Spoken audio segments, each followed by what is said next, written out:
Assalamualaikum warahmatullahi wabarakatuh. Perkenalkan, nama saya Rabiul Akbar LCMA, Guru Al-Quran Hadis di Man3 Kota Makassar, sekaligus sebagai mahasiswa PPG Daljab Batch 1 di LPTK UIN Raden Intan Lampung dengan nomor induk mahasiswa 251111100895. Pada hari ini, saya akan melaksanakan praktek pembelajaran di Man3 Program Keagamaan Kota Makassar untuk uji kinerja pada kelas 10 dengan tema memahami hadis, sunnah, khabar, dan asar. Selamat menyaksikan. Assalamualaikum warahmatullahi wabarakatuh. Waalaikumsalam warahmatullahi wabarakatuh. Kaifa halukunna ayyuhat thalibat? Alhamdulillah bikhair ya Ustaz. Biasanya kalau sudah siang begini, semangat belajar kita sudah semakin berkurang. Biar semangat, mari kita tepuk semangat bersama-sama. Siapa di antara kita yang mau pimpin? Silakan maju ke depan. Kalau saya bilang Sofi Kiadai, tepuk tangan ya teman-teman. Oke. Kunta sa'idan Sofi Kiadai. Iza kunta sa'idan Sofi Kiadai. Iza kunta sa'idan wa qalbuka masruran. Iza kunta sa'idan Sofi Kiadai. Iza kunta sa'idan kul hamasa. Hamasa. Kunta sa'idan kul hamasa. Hamasa. Iza kunta sa'idan wa qalbuka masruran. Iza kunta sa'idan kul hamasa. Hamasa. Gimana teman-teman? Udah semangat belum? Sudah. Ya, sebelum kita memulai pelajaran, seperti biasanya, marilah kita sama-sama membaca doa. Bismillahirrahmanirrahim. Ya Rabbi bil Mustafa balligh maqasidana waghfir lana ma madha ya wasi'al karami maulaya shalli wa sallim daiman abadan ala habibika khairil khalqi kullihim fahuwal habibul ladzi turja syafa'atuhu likulli hawlin minal ahwali muhtahimi ya arhamar rahimin ya arhamar rahimin ya arhamar rahimin farrij 'alal muslimin. Alhamdulillah, pada siang hari ini kita kembali dipertemukan dalam keadaan sehat dan penuh semangat untuk menambah ilmu, khususnya dalam mata pelajaran Al-Quran Hadis. Siapakah di antara kalian yang pernah mendengar kata hadis?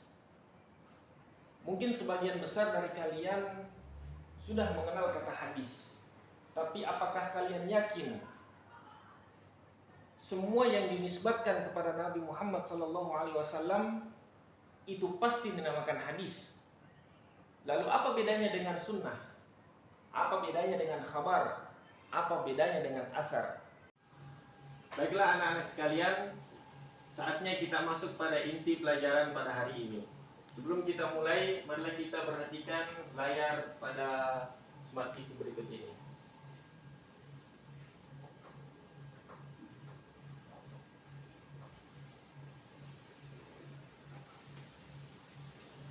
Mari kita pelajari bersama 4 istilah penting dalam studi Islam, hadis, sunnah, khabar, dan atsar. Apa perbedaan di antara keempatnya? Yuk kita bahas. Hadis adalah segala sesuatu yang disandarkan kepada Nabi Muhammad, baik berupa perkataan, perbuatan, persetujuan, takrir, maupun sifat beliau. Sunnah dalam istilah hadis mirip dengan hadis, yaitu segala sesuatu yang berasal dari Nabi, termasuk ucapan, perbuatan, dan ketetapan beliau.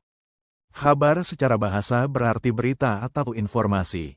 Dalam istilah ulama, khabar bisa merujuk pada semua berita. Atsar berasal dari kata yang berarti jejak. Dalam ilmu hadis, atsar biasanya digunakan untuk menyebut perkataan atau perbuatan sahabat atau tabi'in. Baiklah anak-anak sekalian, untuk memperdalam materi kita pada hari ini, marilah kita mengerjakan kerja kelompok yang dimana nanti kita akan berdiskusi satu persatu. Kemudian setelah kita berdiskusi, salah satu di antara kalian akan mempresentasikannya di atas. Oke.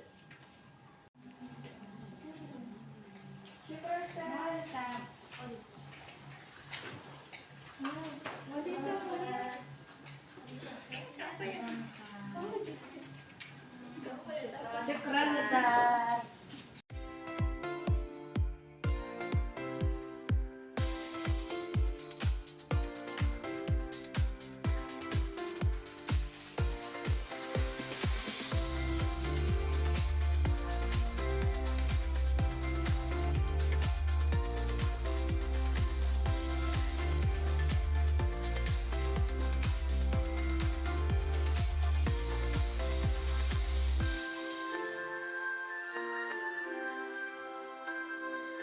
Hadisu huwa ma udhifa ila Nabi sallallahu alaihi wasallam min qaulin aw fi'lin aw takririn aw wasfin. Hadis adalah segala sesuatu yang disandarkan kepada Nabi Muhammad sallallahu alaihi wasallam berupa perkataan, perbuatan, persetujuan atau sifat.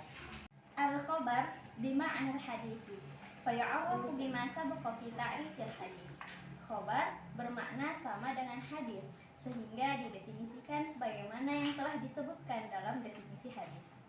وقيل الخبر ما أضيف إلى النبي صلى الله عليه وسلم وإلى غيره فيكون عام من الحديث وأشمل.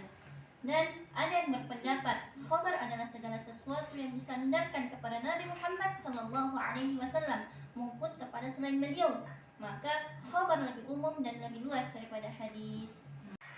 الأثر ما أضيف إلى الصحابي أو التابعي وقد يراد به ما أضيف إلى النبي صلى الله عليه وسلم مقيدا فيقال وفي الأثر عن النبي صلى الله عليه وسلم.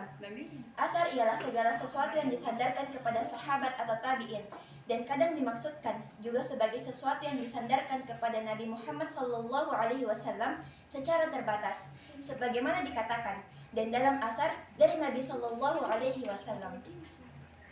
Baik, terima kasih. Sangat luar biasa, semua kelompok telah menyampaikan hasil kerja yang sangat luar biasa. Baik, selanjutnya saya ingin bertanya, apa wawasan baru yang kalian peroleh pada hari ini terkait istilah-istilah yang sering digunakan dalam istilah hadis, baik itu hadis, sunnah, khabar, ataupun asar? Siapa yang bisa menjawab? Angkat tangannya. Saya Ustaz. Jadi hari ini tuh saya baru memahami bahwasanya istilah sunnah, hadis, khobar dan athar meskipun sering digunakan secara bergantian, keempat hal tersebut itu ternyata memiliki perbedaan makna sesuai dengan konteks penggunaannya. Oke, terima kasih. Terima kasih atas jawabannya yang sangat baik. Baiklah anak-anakku sekalian, sebelum kita benar-benar mengakhiri pelajaran kita hari ini, marilah kita menguji pemahaman kalian terhadap pelajaran yang sudah kita bahas pada hari ini. Oke, kita bertanya. Siapa yang bisa menjawab pertanyaan di atas? Silahkan angkat tangannya. Saya Ustaz. Segala sesuatu yang disandarkan kepada Nabi berupa perkataan, perbuatan, persetujuan, ataupun sifat. Oke, terima kasih. Terima kasih atas jawabannya yang sangat baik. Selanjutnya, pertanyaan kedua. Siapa yang bisa menjawab pertanyaan di atas? Silakan angkat tangannya. Oke, silakan. Saya Ustaz. Sama dengan hadis atau lebih umum dari hadis? Oke, terima kasih. Terima kasih atas jawabannya yang sangat baik. Selanjutnya, pertanyaan ketiga. Siapa yang bisa jawab? Silakan angkat tangannya. Oke, silakan. Saya Ustaz. Khobar lebih umum karena mencakup selain Nabi. Baiklah, alhamdulillah anak-anakku sekalian, pada hari ini kita telah belajar dan memahami dasar-dasar penting dalam kajian ilmu hadis, yaitu tentang perbedaan dan persamaan antara hadis, sunnah, khabar maupun asar. Sebagai penutup, saya ingin menyampaikan bahwa pada pertemuan berikutnya kita akan melanjutkan pelajaran kita dengan pembahasan yang lebih mendalam lagi. Semoga ilmu yang kita pelajari pada hari ini bermanfaat. Sampai jumpa pada pertemuan selanjutnya dan tetap semangat. Wassalamualaikum warahmatullahi wabarakatuh.